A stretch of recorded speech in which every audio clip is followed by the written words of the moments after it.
નમસ્તે દર્શકો, આજે આપણે બાસ્કેટ ચાટ બનાવીશું અને એ પણ ઝટપટવાળી થઈ જાય ને એવી. હું જ્યાં રહું છું ને ત્યાં અમારે આવી તૈયાર બાસ્કેટ મળે છે મેંદાની, તો મેં એ લીધી છે. હવે એમાં આપણે બટાકા, બાફેલા બટાકા ઝીણા સમારી લીધા છે, ઝીણા સમારેલા કાંદા અને ઝીણા સમારેલા ટામેટાં, અને તમે બાફેલા મગ, પછી બાફેલા ચણા એવું બી તમે લઈ શકો. આ મેં એકદમ ઝટપટ અચાનક જ બનાવી, એટલે મારી પાસે જે અવેલેબલ હતું એ બધું મેં લીધું છે. તમારી પાસે પણ જે અવેલેબલ હોય તમે લઈ શકો.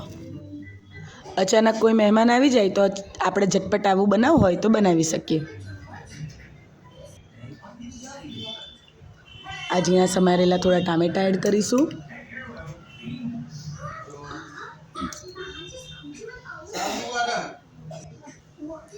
હવે આપણે એમાં કોથમીર અને ફુદીનાની થોડી સ્પાઇસી ચટણી એડ કરીશું, કારણ કે આમાં બીજું કોઈ સ્પાઇસી હોતું નથી, એટલે આ ચટણી થોડી સ્પાઇસી રાખીએ તો ટેસ્ટ સરસ આવે.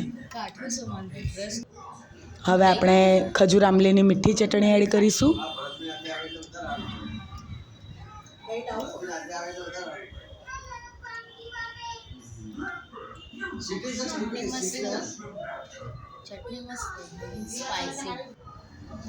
હવે આપણે ઝીણી સેવ એડ કરીશું.